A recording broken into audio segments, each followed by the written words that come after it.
Hola, bienvenido, Elías Capriles. Estamos muy contentos de recibir aquí tu presencia, que nos acompañas.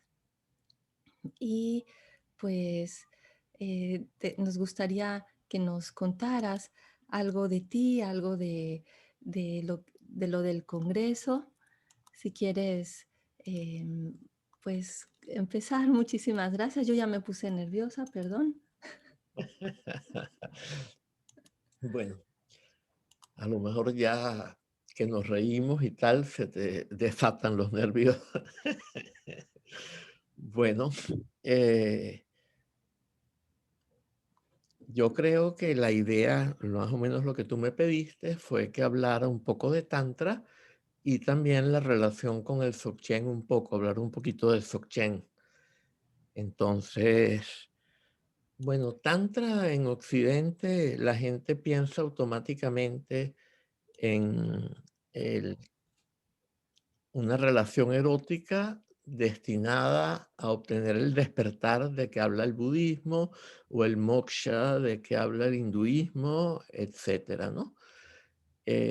También en el taoísmo hay algo similar también. Y, pero en verdad la palabra tantra, bueno, la palabra tantra en sánscrito tiene un significado más o menos como trama, pero en tibetano la palabra es yu. Yu es la palabra con la que se indica el hilo de lana con el que se hacen ropas, alfombras, etcétera, y tiene el sentido de continuidad. Entonces, en el además de todo, hay una connotación que tiene que ver con el sánscrito prabandha, que significa luminosidad. De modo que Tantra significa continuidad de la luminosidad.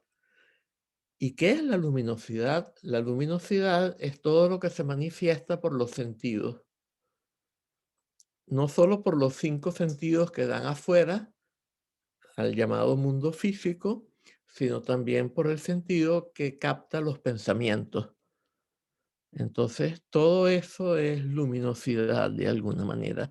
Y continuidad quiere decir que hay una capacidad cognitiva que no se detiene nunca y en la cual surgen pensamientos y se disuelven y surgen y se disuelven, pero hay una continuidad allí. También tiene que ver con la continuidad entre base, sendero y fruto. Por ejemplo, en los senderos del Hinayana, el Mahayana, en el budismo, eh, por ejemplo, en el Hinayana la base es la condición ordinaria. Entonces el sendero es una cantidad de prácticas muy distintas de la condición ordinaria. Y el fruto es el nirvana. Entonces no hay continuidad entre esos tres. Tantra significa que nuestra verdadera condición es ya la budeidad en acto, no en potencia como una semilla que hay que regar para que luego dé lugar a un árbol que produzca un fruto, sino que ya tenemos la budeidad es nuestra verdadera condición y la budeidad con los 3 kayas, con las 3 dimensiones de la budeidad, ya plenamente manifiestas, aunque estén ocultas por las nubes que son los pensamientos, las propensiones kármicas, etcétera.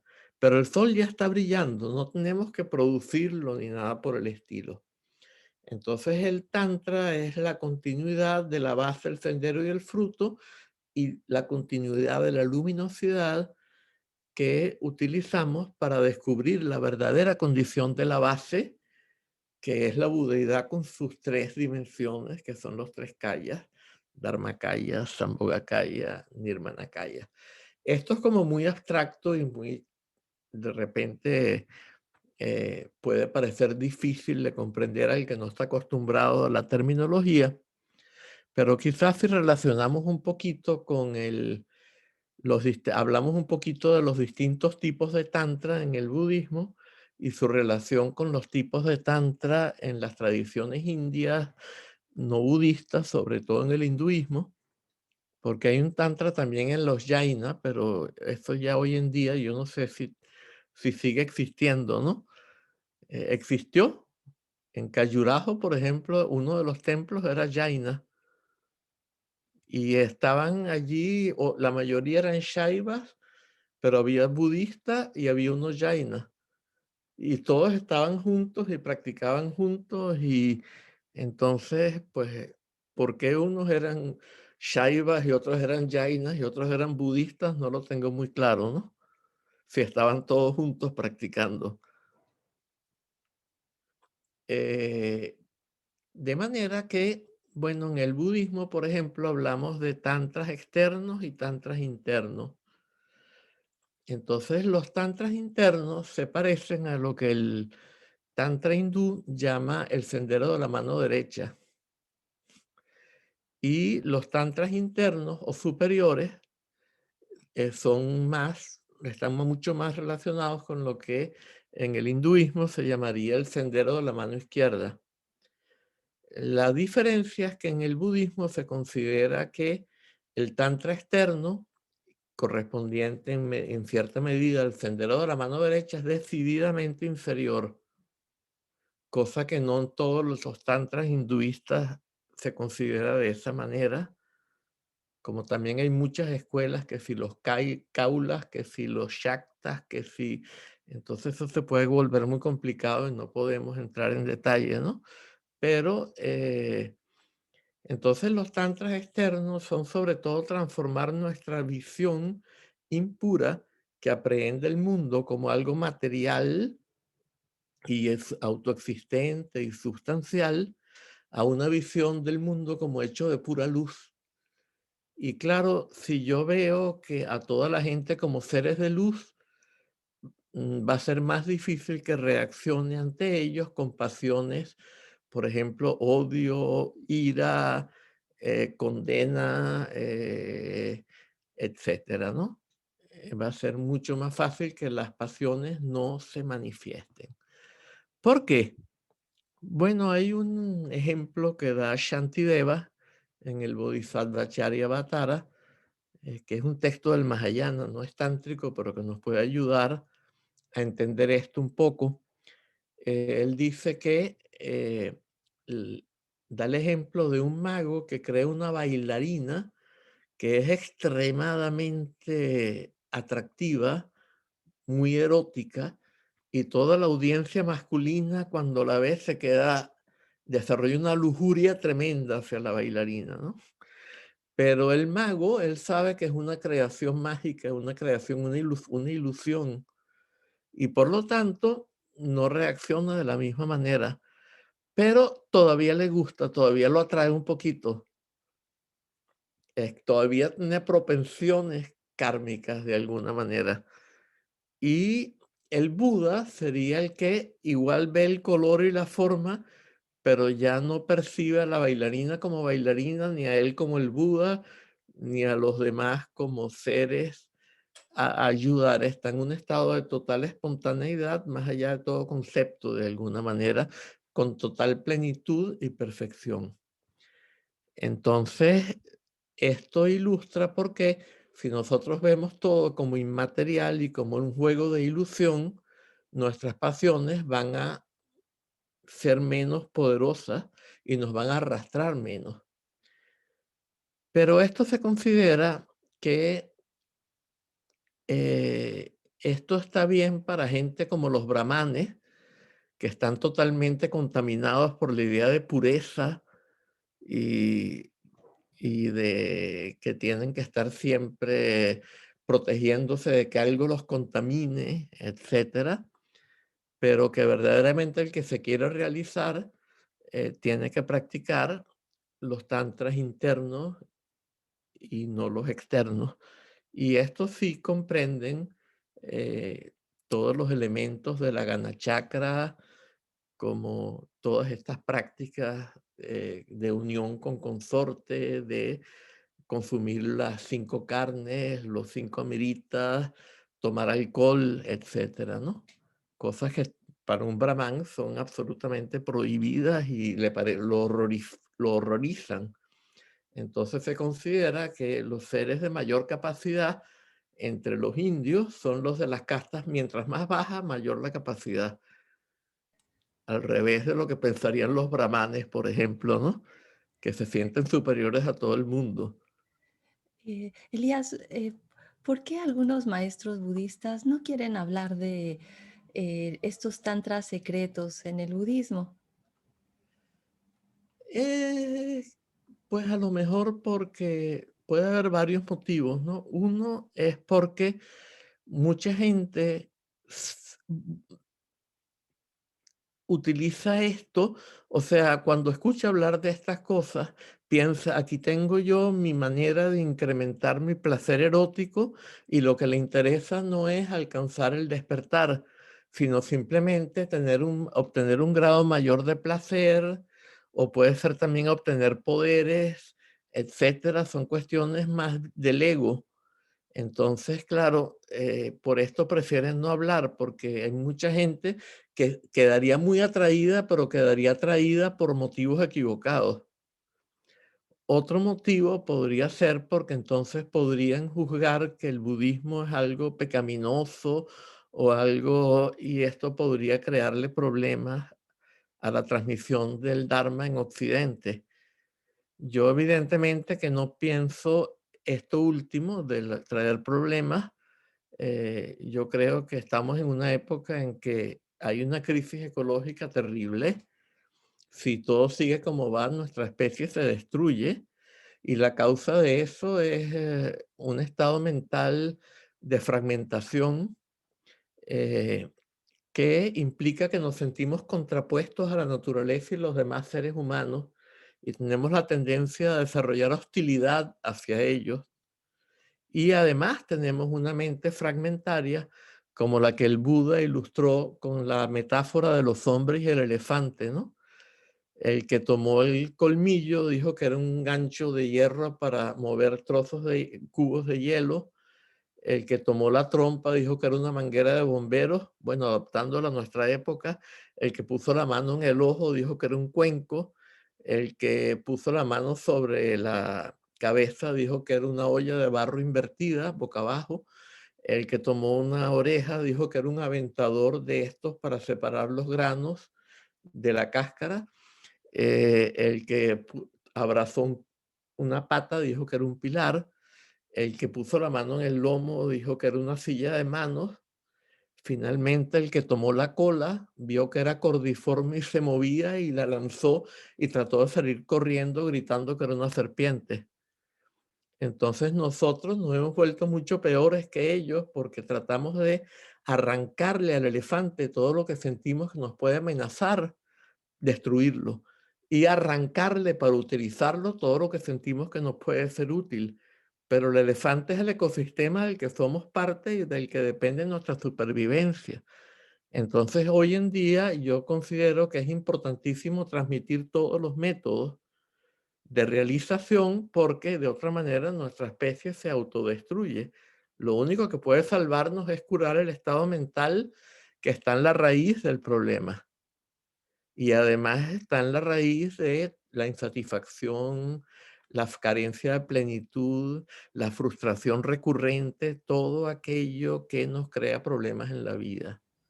No en vano dijo Shakyamuni que la avidia, esta percepción distorsionada, era la causa del dukkha, el sufrimiento, en las cuatro nobles verdades. Entonces, por esto, claro, yo no andaría transmitiendo los métodos de los tantras internos de una manera totalmente indiscriminada porque los va a usar gente por malos o con unos objetivos equivocados, con unas aspiraciones equivocadas, pero tampoco creo que tenemos que mantenerlo totalmente escondido y no hablar de esto, ¿no? Entonces, ¿de qué manera el Tantra nos podría ayudar para, para llegar a esa luminosidad total, a esa realización? Mira, el Tantra tiene unos métodos, una de las claves de todo es lo que yo traduzco como volumen energético del que depende la amplitud de la conciencia. Entonces, un bebé, por ejemplo, tiene un volumen energético del que depende la amplitud de la conciencia total. Un bebé es así, no es así, es así. Y cuando lo van socializando, cada vez que hace algo que no está permitido por la sociedad, se lo castiga, a lo mejor se lo sacude un poco, se lo regaña y él contrae todos los músculos. Y eso va creando, esa es la explicación tántrica, va creando nudos en el canal central. Y esto reduce la entrada de energía a los centros superiores, al cerebro, en otras palabras. Y entonces el funcionamiento del cerebro cambia. Experimentos recientes sugieren que al final de todo esto queda activado solo el lóbulo frontal. Quizá, no sé si podemos compartir pantalla,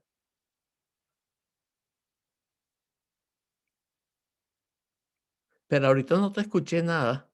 Sí, em, te hice coanfitrión o te hago coanfitrión.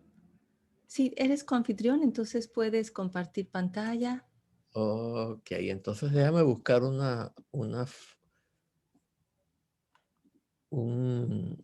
un diagrama. eh, ya va, de un libro mío que se llama Chamanismo y Dzogchen. Fue tu último libro, ¿verdad? Bueno, es O el el... penúltimo, hace 2 años que nos vimos. Sí, exacto. En ese momento era el más reciente. Eh, aquí lo tenemos. Ok. Entonces ahora compartir pantalla. Ah, ok.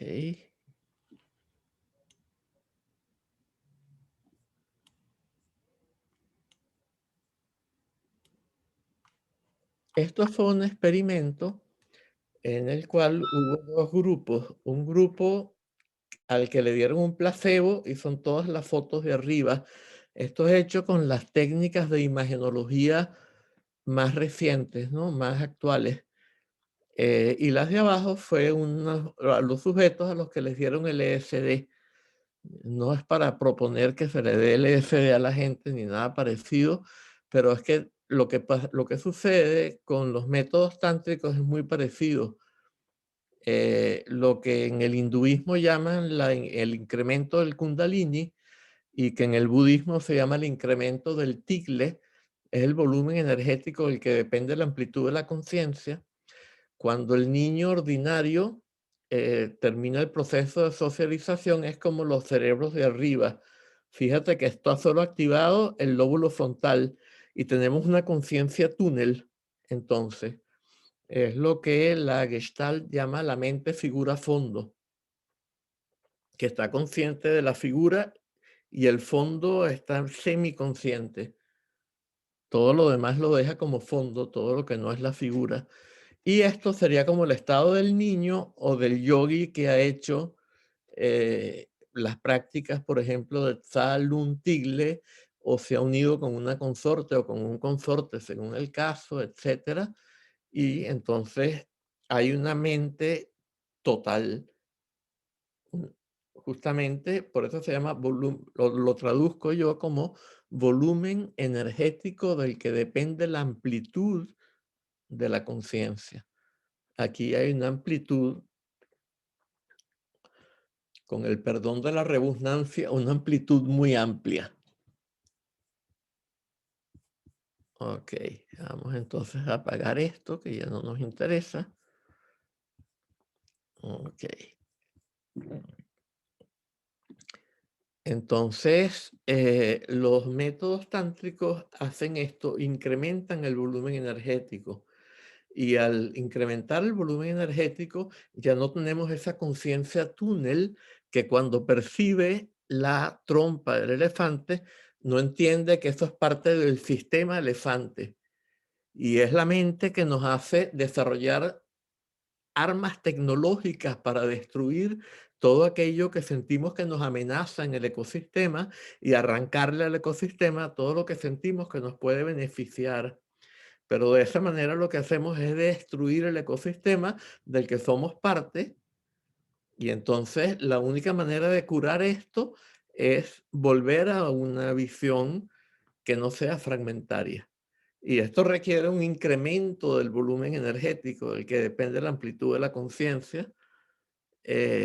Y el tantrismo tiene algunos de los métodos bastante directos para esto. Claro, después tenemos lo que se llama el Dzogchen.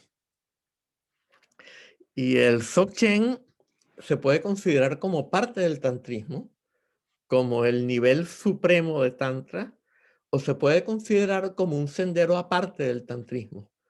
Cuando se habla, por ejemplo, de tres senderos que son sendero de renuncia, eso es Hinayana y Mahayana. Sendero de transformación, eso es el tantrismo basado en la transformación de la visión impura en visión pura, como en los tantras externos. Y también y en los tantras internos, además de la transformación de la visión impura en visión pura, transformación de las pasiones en sabiduría. Y en el Dzogchen no es sendero de transformación, es sendero de liberación espontánea, de autoliberación, donde los pensamientos se liberan por sí solos y las pasiones se liberan por sí solas. Entonces, el Dzogchen, tal como el tantrismo, incorpora los métodos de la renuncia. Cuando un practicante tántrico no le funciona el tantrismo, pues puede aplicar los métodos del Mahayana, del Hinayana. De la misma manera, el practicante de Dzogchen, si no le funciona el Dzogchen, puede aplicar los métodos del tantrismo. O sea, lo superior incluye lo inferior excluye lo superior. Y entonces en el Dzogchen eh, también tenemos muchas de las cosas del tantrismo, tenemos prácticas en las cuales trabajamos con Tsa Tigle, pero son prácticas secundarias para incrementar el volumen energético y producir placer total. También prácticas con consorte existen también en el Dzogchen, pero son también prácticas secundarias para incrementar el volumen energético. Y la práctica principal ya es a nivel más abstracto, no es con los pensamientos y con las pasiones, lograr que se liberen por sí solos. Y entonces allí hay, por ejemplo, en el Dzogchen Upadesha, porque son muchos conceptos que no nos va a dar tiempo de explicar ahorita, en el Dzogchen Upadesha tenemos dos prácticas principales que son Tekchö y Togel. Tekchö es una práctica a nivel de los pensamientos, de la energía de la esfera de lo mental, que no tiene ni color ni forma, ni tangibilidad. Pensamientos, imaginación, fantasía, memoria, todo eso pertenece al nivel mental. Entonces, un segundo. Y después tenemos un trabajo en el Togel con lo que se conoce como energía Rolpa, que yo la puedo traducir como energía visionaria rectificadora. Y esto es lo que más sube el volumen energético, mucho más que las prácticas tántricas y muchísimo más que los psicodélicos también, que todas las cosas que se conocen tanto por el tantrismo como por el chamanismo, etcétera, porque, por ejemplo, hay prácticas que se realizan en la oscuridad y allí el volumen energético puede llegar a niveles mucho más altos que con todos los demás métodos, pero que además pueden durar muchísimo tiempo. Por ejemplo, una maestra de Chogyal Namkha Norbu pasó 55 años en un cuarto oscuro. Impresionante, tanto tiempo. Pero claro, porque ella tenía esa vocación, no hace Ujú, falta pasar tanto tiempo, ¿no? La práctica más común son 49 días y 49 noches seguidos en un cuarto oscuro, ¿no? Y ujú, hay gente que lo prolonga por más tiempo y hay gente que a la larga, practicando de esa manera, logra integrar toda su existencia en esa energía autoluminosa que se manifiesta en esas prácticas y el cuerpo físico se traslada a esa dimensión, por así decir, se disuelve y la visión que estábamos teniendo, ya al final, cuando se han disuelto todas las visiones, porque se ha alcanzado una gran realización, lo que queda es una masa de luz y cuando ya no te sientes separado de ella, te integras, quedas integrado en ella y entonces tu cuerpo físico desaparece y queda un cuerpo de luz que puede seguir transmitiendo enseñanzas al que tenga la capacidad de entrar en contacto con él por siglos y siglos. Mientras haya gente que tenga esa capacidad, pues ese cuerpo de luz sigue allí, ¿no? Pero eso no quiere decir, yo voy a terminar y puedes preguntar cualquier cosa que quieras. Eso no quiere decir que la gente quiere extinguir su existencia física. Cuando la gente sabe que ya tiene esa capacidad, sigue en el mundo enseñando, transmitiendo, haciendo todo lo que tiene que hacer para transmitir la enseñanza. Y cuando ya sabe que se le ha acabado la causa de vida, se va otra vez al cuarto oscuro y ahí completa el proceso y alcanza el cuerpo de luz. No es que la gente se quiera acabar más rápido. Elías, este cuerpo de luz se podría decir que es como el cuerpo de la gran transfiguración de nuestro Jesús de aquí de Occidente, de América. Pues hay gente que dice eso y yo no lo niego, pero ¿cómo sabemos, no? Es Ujú. posible que sí. Y Además, hay todas estas historias de que Jesús estuvo en Ladakh, de que hay una tumba allá que dice que ahí yace Isa. Isa es el nombre árabe de Jesús. Jesús en árabe se dice Isa. Los sufíes llaman a Jesús Isa ibn Maryam. Bueno, los musulmanes en general, Jesús, hijo de María. mm, Entonces, ¿quién quita? O sea, pero ¿quién pone? O sea, ¿quién puede decir que no? Pero yo no puedo decir que sí tampoco. y Elías, para Tantra se necesita o se comenta que es bueno tener un maestro pues verdadero que te dé enseñanza incluso de un linaje, que hay protección. ¿En Doxen también? Claro, por supuesto. Y ahora que casi no hay maestros vivos o que hay muy poquitos maestros vivos, ¿qué hacemos?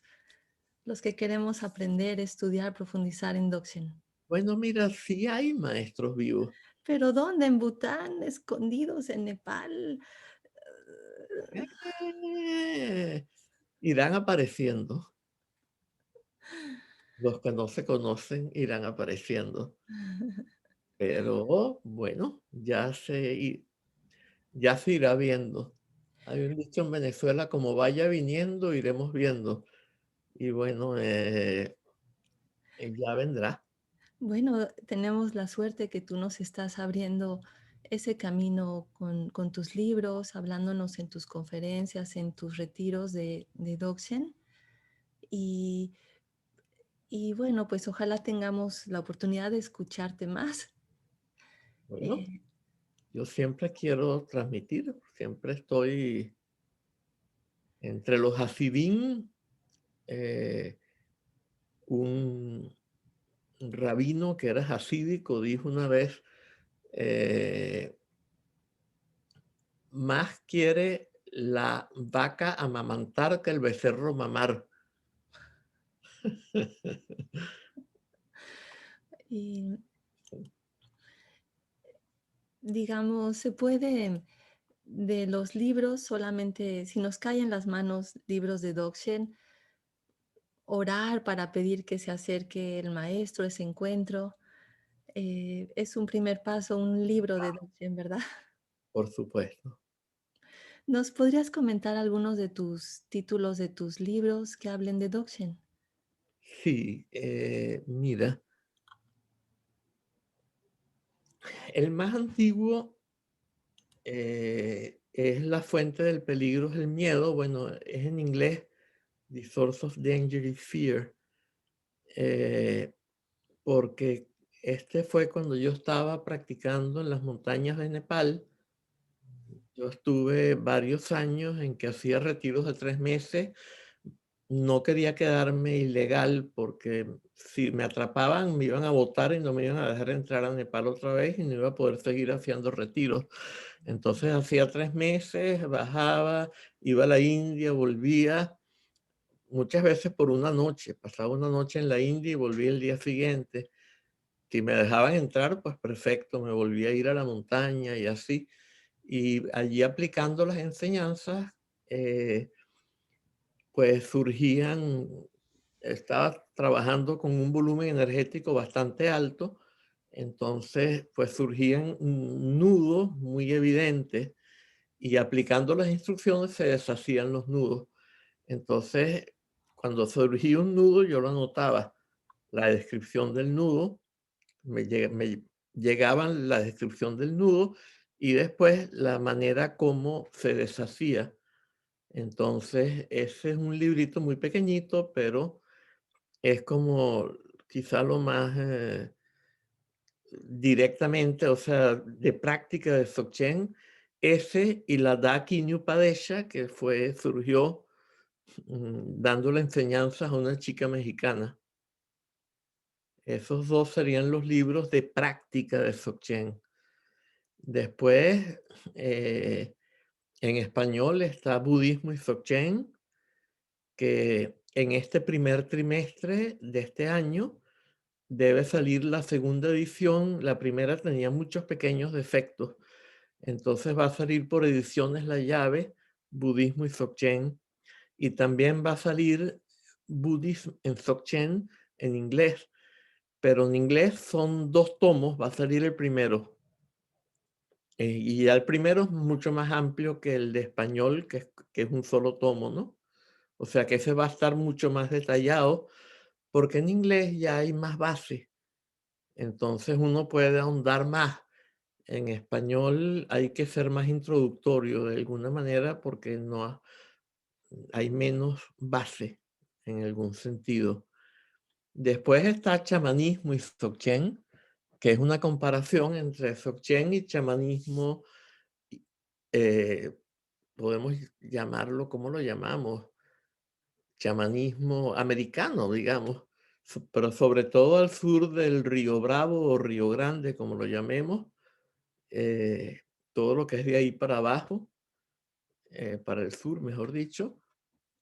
Los mapas está arriba, el norte. Eh, ¿Y qué más así de Dzogchen? Bueno, también están libros que relacionan el Dzogchen con otras cosas. Entonces allí está, por ejemplo, este libro en 4 tomos que salió este año, la segunda edición. Se llama The Beyond Mind Papers. Los, los artículos más allá de la mente originalmente fueron artículos que se publicaron en el International Journal of Transpersonal Studies y después yo los reuní y los cambié, le puse de este para acá y de allá para que fuera un libro en 4 tomos. Entonces y es un libro que ha tenido bastante resonancia, ¿no? Le hicieron muy buenos, ¿cómo se llama esto? Presentaciones, algunos de la gente de la psicología transpersonal muy reconocidos y pues andando por allí dando vueltas. Y también a nivel de filosofía, también he hecho lo mismo, pero ese no está publicado, está en mi página web en inglés, se llama Beyond Being, ese es el primer tomo que es ontología. El segundo se llama Beyond Mind, más allá de la mente, que es psicología y filosofía de la mente. Y el tercero es Beyond History, que es filosofía de la historia y de la evolución espiritual y social de la humanidad un poco. Pues impresionante, Elías. ¿Se puede decir que el primer maestro de Dzogchen es Chatra Rinpoche o el anterior, el que me comentaste al principio, De mis maestros, de tus primeros maestros de Dzogchen? no, mira, digamos que mi primer maestro de Dzogchen fue Dudjun Rinpoche. Mm. Eh, y bueno, yo lo fui a buscar a Nepal y todo el mundo me decía que él no recibía a nadie porque estaba completando la obra de su vida, su obra maestra, que fue este libro que salió por Wisdom Publications, que es un libro que viene en una caja, 2 tomos rojos, un tomo grande y uno delgado, que son las notas y todas esas cosas secundarias. Entonces, pues yo, ¿qué hago? Y entonces estaba allí Trangu Rinpoche, un lama Kagyupa, dando enseñanza, y por fin pude hablar. Yo había estado ya con otros lamas, pero nunca había podido hablar con ellos, porque yo no hablaba tibetano y los traductores no eran capaces de traducir. Entonces, finalmente me tocó un traductor buenísimo y también Trangu es un gran maestro, de modo que pude por fin hablar con un maestro. Y bueno, allí el traductor me dijo al cabo de unos días, Duyo Rinpoche viene al cumpleaños de Padmasambhava, su Gompa en Bodhanath, tienes que ir. Yo había viajado a Nepal para conocer a Duyo Rinpoche. Eh, o sea, no hacía falta que me dijera eso. Fui y tuve una impresión enorme. Todos los vellos del cuerpo se pararon de punta y me salían lágrimas y lágrimas porque estaba viendo allí manifiesto lo que yo andaba buscando. Entonces fue una impresión muy fuerte, pero como yo había escuchado que él no recibía a nadie, todavía no intenté ir a verlo. Entonces primero me dijeron que venía el hijo de él y hizo una especie de broma, pero no era una broma, era como un truquito muy bueno. Me dijo el traductor: mira, viene el hijo mayor de Dudjom Rinpoche a hablar de Dzogchen. Él no es un maestro, él es alguien como tú y como yo, él no es un lama, pero igual que a nosotros le gusta el Dzogchen. Entonces, si quieres ir, pues va a ser en tal lugar, a tal hora, a tal día. Y entonces fui y allí me encontré con este personaje. Fue muy distinto de Dudjom Rinpoche. Dudjom Rinpoche era que cuando estaba en vacío, para mí era la presencia del Dharmakaya y de allí salían mantras y era el Sambhogakaya y de ahí salían mudras y era el Nirmanakaya y de ahí, además de todo, de repente les daba órdenes a los que lo estaban ayudando, los ayudantes, de manera un poco airada, y era como las actividades y cualidades, etcétera. Entonces fue una impresión muy grande. Tilde Norbu fue diferente. A mí me dice el traductor que le iba a traducir a él también, me dice: ¿quién de los dos tú crees que es Tilde Norbu? Y había uno vestido como Ngakpa, o sea, como yogi laico tibetano. Era butanés en verdad ese. Y yo digo ese. Me dice: no, el otro. Y el otro era un personaje pequeñito, muy bajito, con una camisita de estas indias, muy transparentes, blancas, un pantaloncito de estos blancos indios, pijama, ¿no? Eh, y unas botas de vaquero encima de los pantaloncitos y una correa de vaquero encima de la camisa. O sea, era un personaje curiosísimo, la forma como estaba ataviado y todo. Entonces se sentó allí a dar la enseñanza, que no les no, que no se po no, que no lo sentaran en una silla, que se sentaba en el suelo, que un cojincito y ya. Y entonces ahí se sentó en su cojincito y lo primero que hizo fue algo así.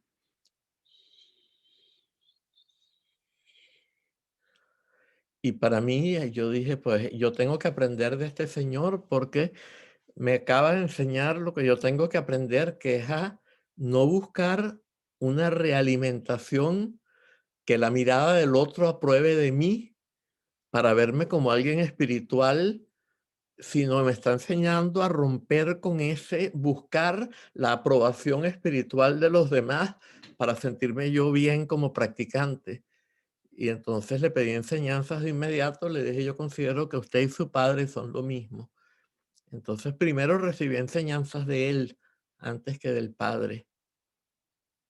Y después, cuando me iba a ir a retiro, me dio enseñanzas de Tetsue y enseñanzas también de tántricas, una práctica de Vajrakilaya con consorte y una práctica de Yeshe Sogyal, la consorte tibetana principal de Padmasambhava. Y me fui a retiro con la que era mi pareja en esa época.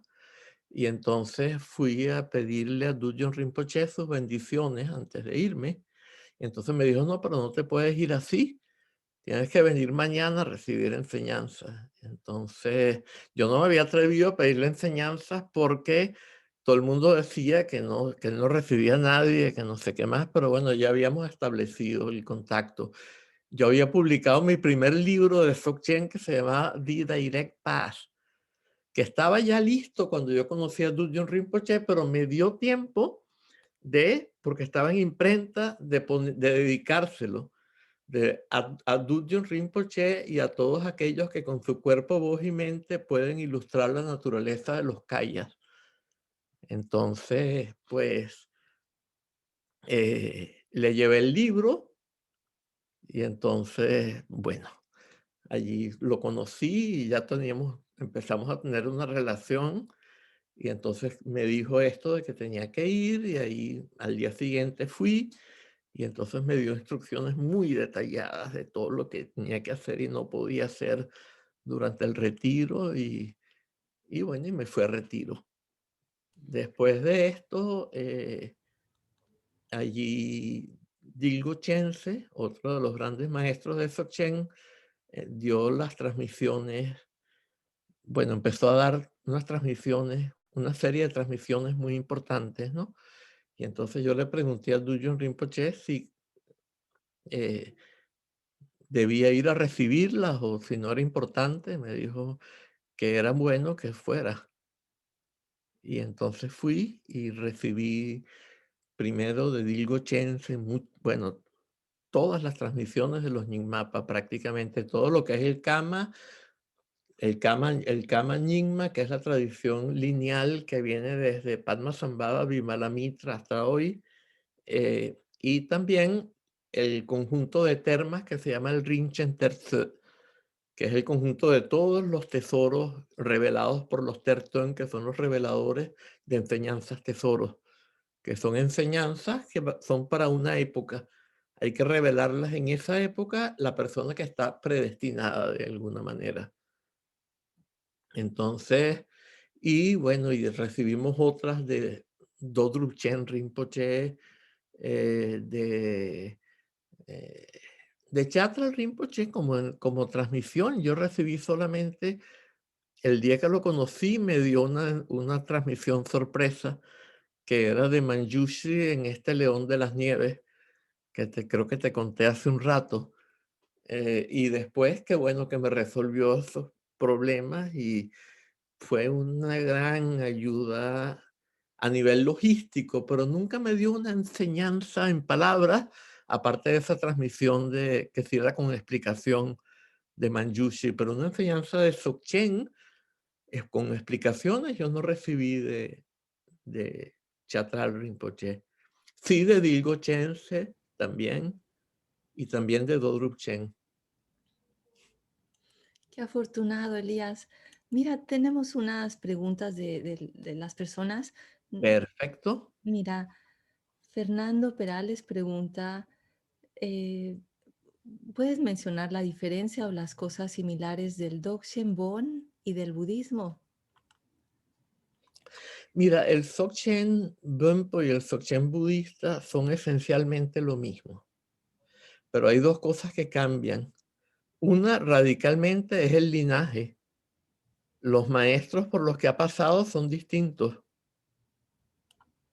Y otra, que a medida que ha ido pasando por una hilera de maestros, por así decir, han ido cambiando algunas cositas, pero a nivel de la terminología, lo que es la esencia es la misma. Entonces, por ejemplo, en el Bön, lo que el budismo llama la base, que es nuestra verdadera condición, que es la budeidad en acto, no en potencia como una semilla, sino en acto como el sol que ya está brillando, con sus tres calles, etcétera. Esa base, el Bön la llama base de todo. Mm, En cambio, en el Dzogchen budista, base de todo es un estado de ignorancia, de modo que pueden surgir confusiones. Si alguien que ha estudiado budismo escucha el Bön, pues se puede confundir porque va a entender mal cuando le dicen Kunshi, va a entender que es un estado de ignorancia, pero en verdad es la base que es nuestra verdadera condición iluminada. Entonces, es una cuestión de terminología. Lo mismo pasa con otros términos. Por ejemplo, lo que el budismo llama kunshi, que es ese estado de ignorancia, el Bön lo llama Hedewa. En el budismo, Hedewa es un tipo específico de kunshi, que ocurre después de que algún maestro pronuncia la sílaba Pet, una sílaba que se utiliza para dar introducción directa.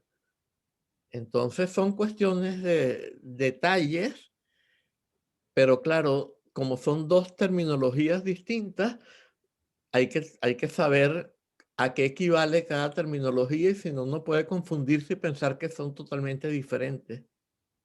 ok. Hay otra pregunta. ¿Cuál sería la práctica central de Dokchen? La práctica central del Dzogchen, bueno, en el Dzogchen hay tres series de enseñanza. Zende, la serie de la mente, eh, no conduce al cuerpo de luz, por ejemplo, y no es tan abrupta, no es tan radical de alguna manera, tan extrema como las prácticas como el todal, en que ves visiones luminosas y que el volumen energético aumenta a niveles que no aumenta con ninguna otra práctica.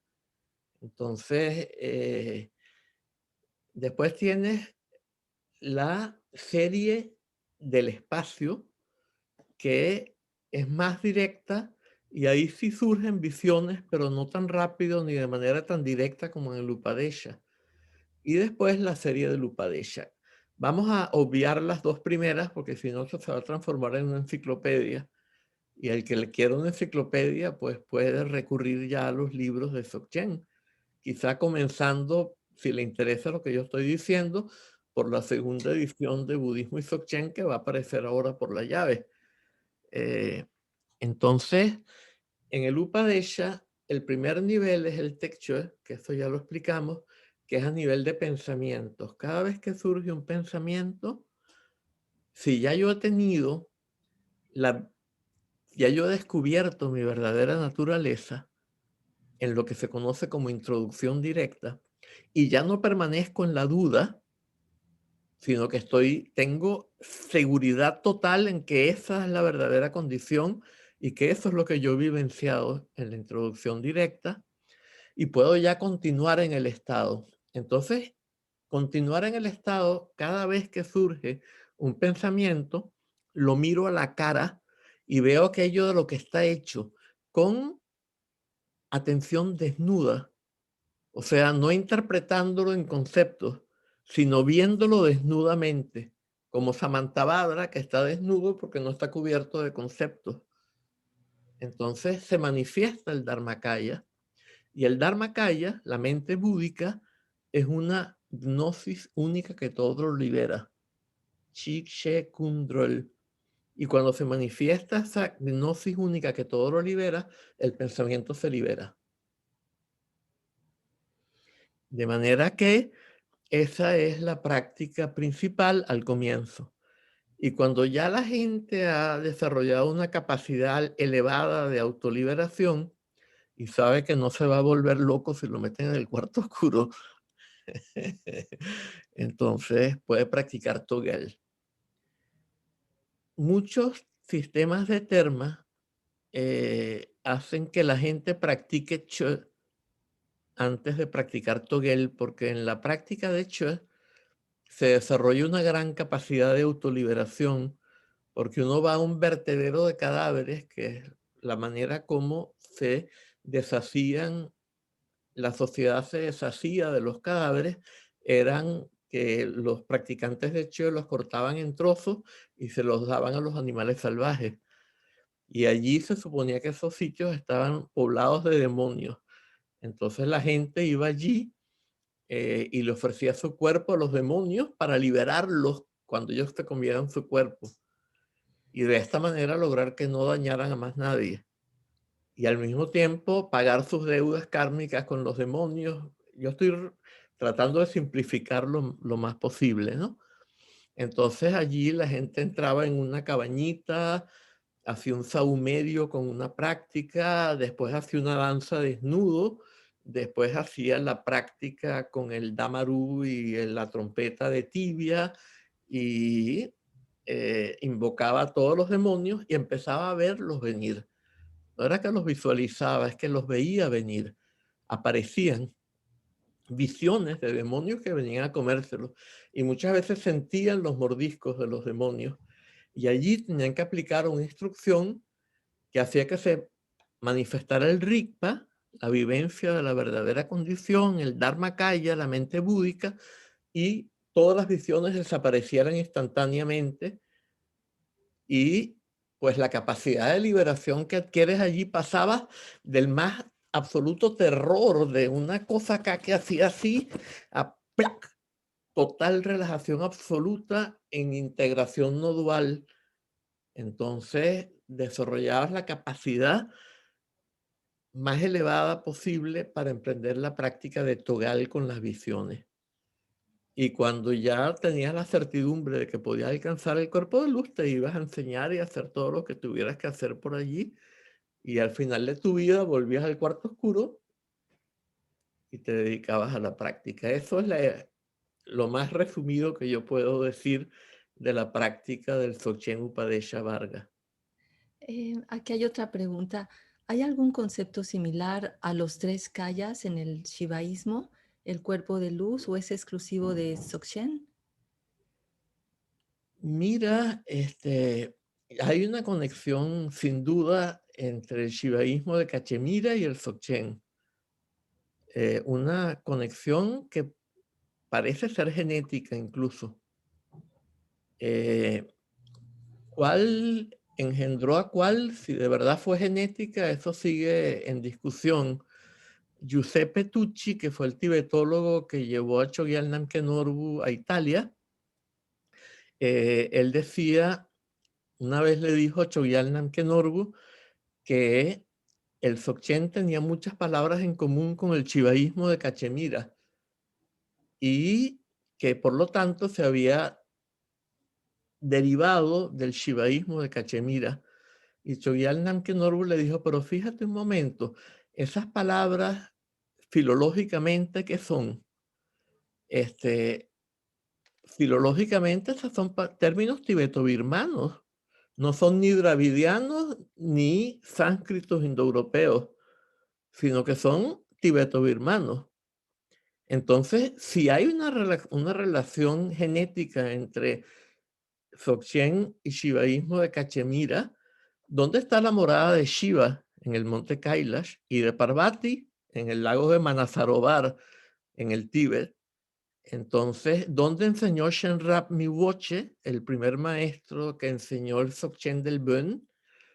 Al pie del monte Kailash y a la orilla del lago de Manasarovar. Por lo tanto, es de suponer más bien lo contrario, más bien que el shivaísmo de Cachemira se haya derivado del Dzogchen más antiguo, del Dzogchen Bönpo. Pero claro, no lo podemos demostrar, ni saber, ni nada, pero evidentemente que hay un vínculo muy fuerte. Y además que, por ejemplo, que puedo decir, Abhinavagupta tuvo un maestro budista. Este, claro, nunca se enfatiza demasiado eso, porque cada tradición quiere ser su propia tradición. Y aunque haya habido vínculos en que el sufismo bebió del ismaelismo, no lo dicen. Y el ismaelismo bebió del Dzogchen, tampoco lo van a decir. Y el taoísmo está emparentado con, son cosas que las tradiciones, cada cual, por ejemplo, los taoístas dicen, sí, hay una conexión entre el Bön y el taoísmo. El Bön es una forma degenerada de taoísmo. Como puedes ver, cada cual lleva el agua a su molino y yo estoy haciendo lo mismo, lo mejor. Sí.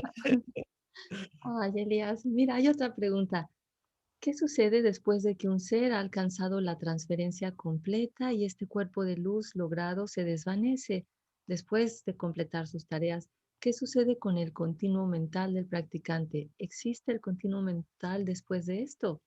Es el Dharmakaya. O sea, simplemente lo que queda es el Dharmakaya. Entonces, el Dharmakaya es o sea, según el Bön, fíjate, esta es otra diferencia entre el Bön y el budismo. Según el Bön, el Dharmakaya es individual. Según el budismo, el Dharmakaya es universal, pero cada corriente de conciencia es individual. Entonces, la manifestación del Dharmakaya universal en cada corriente de conciencia es individual. En el fondo es lo mismo, pero la explicación es diferente. Mm, ok. Otra pregunta. ¿Puedes compartir algo sobre la visión del Dzogchen sobre el camino descendiente de la conciencia humana y cómo el aumento de la ilusión en la actualidad tiene la posibilidad de despertarnos de Maya al ser la ilusión tan evidente? Muy buena pregunta. Este, eh, pues sí, en el Dzogchen y en general en casi todo el hinduismo, incluso no tántrico, hasta en las leyes de eh, Manu, ¿no? O sea, por todos lados tenemos esta explicación según la cual en los orígenes hubo un Kritya Yuga o un Satya Yuga. Kritya es perfección, una era de perfección. Satya es verdad, una era de la verdad. Después vino una era, había unos dados en la India que tenían 4 lados. Era un tetraedro con los bordes redondeados, las esquinas redondeadas para que pudieran girar. Entonces había 4 lados, uno, 2, 3 y 4. Uno tenía un punto, otro 2 puntos, otro 3 puntos y otro 4 puntos. Como nuestros dados, pero en vez de 6 tiene 4 lados. Entonces, después del Kritya Yuga venía el Treta Yuga, la era de 3, que era el segundo mejor juego. El mejor juego era el juego perfecto, que era sacar 4 con los dados. Después venía 3, después venía 2, ese es el Dwapara Yuga. Después venía la peor suerte, era sacar 1. Eso era una suerte negra o una suerte de la oscuridad. Entonces es el Kali Yuga. De manera que la idea es que en los comienzos era el Kritya Yuga o Satya Yuga, donde era de perfección. Los textos de Dzogchen lo llaman incluso Dzogpa Chenpo y Dempa. Kritya Yuga en tibetano es Dzogden, pero Dzog es parte de Dzogpa Chenpo, es la palabra completa de Dzogchen. Y Dempa es la palabra completa de Den. Entonces, Dzogpa Chenpo y Dempa significa la era del Dzogchen. La era primordial se la llama la era del Dzogchen en los textos de Dzogchen. Después, la avidia, el marikpa, la percepción distorsionada de la realidad y la ignorancia de la verdadera condición empiezan o sea, ya se van desarrollando incluso en el Kritya Yuga, pero cuando pasan de un umbral se dice que empezó el Treta Yuga. y se siguen incrementando. Después, a partir de un umbral viene el Dwapara Yuga y a partir de un umbral viene el Kali Yuga. En el Kali Yuga comienza también la violencia entre los seres humanos, la destrucción del ecosistema y justamente ahorita estamos a fines de Kali Yuga, que es cuando pasa lo que esta persona que hizo la pregunta dice, que se hace evidente la avidia, el marikpa, y cómo gracias o debido a esta percepción equivocada y confundida de la realidad, producimos resultados contrarios a los que tratamos de obtener con nuestros actos. Entonces, tratando de desarrollar este Edén tecnológico, que es el proyecto de la modernidad, terminamos a punto de destruir todo el ecosistema y se hace evidente que había una percepción invertida, equivocada en la base de este proyecto, que es lo que se desarrolló a medida que se fue desarrollando la Vidya, el Maharikpa, y llegamos a fines de Kali Yuga, que es cuando ya estamos destruyendo el ecosistema y tenemos armas para destruir al enemigo, al adversario. Antes del 4000, 4500 antes de Cristo, en toda Eurasia no había muertes por violencia ejercida por otros seres humanos. Eso es sorprendente. Sí aparecen cadáveres con flechas, pero es lo que se puede esperar la proporción de accidentes de caza. No grandes matanzas no aparecen y ni un número suficiente de muertes como para decir que había crímenes pasionales o por robo. De hecho, si todavía ni siquiera existía la propiedad privada en esa época, pues el robo no tenía sentido. El robo comienza cuando unos pueblos están en sitios muy desérticos y no tienen suficiente, con pura proteína animal, al final no la puedes asimilar, necesitas comida vegetal también para poder asimilar la proteína animal. Y los vecinos que estaban en sitios donde había agricultura, ellos tenían también su carne, no les hacía falta cambiar carne por vegetales.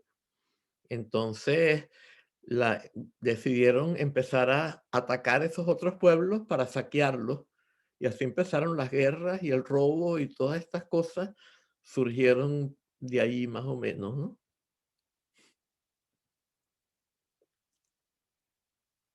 Pregunta Sofía, ¿qué hay que hacer para estudiar contigo? Hace tiempo que intento averiguar a dónde tienes retiros sin éxito. Gracias por sus charlas, son fascinantes. Bueno, mira, hay ahorita justamente, hasta ahorita yo no he tenido una base de datos. Entonces mucha gente no se entera de cuando yo tengo un retiro, a menos que sigan mi Facebook, que tampoco es mío, es el apéndice a un Facebook de otra persona, pero es un Facebook como autor, no es de estos Facebook que uno se hace amigo de tal, sino que la gente puede poner me gusta y allí enterarse de las actividades de uno.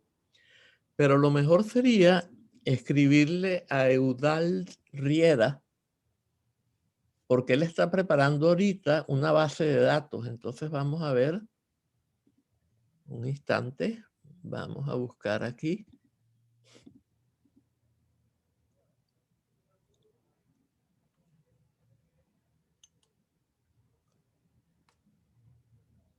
Oh, una buena noticia. Ya va. Al abrir el correo electrónico, Eudal Riera, yo creo que lo mejor es a esta dirección. Un segundo. Ajá, vamos a ver. Aquí están todas las direcciones de Eudal, pero yo creo que podemos limitarnos a una. Y lo voy a poner en pantalla para que se vea bien claro.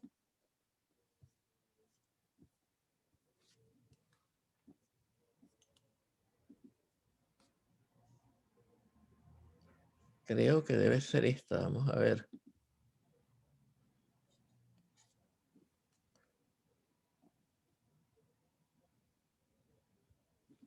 ¿Se ve? Sí,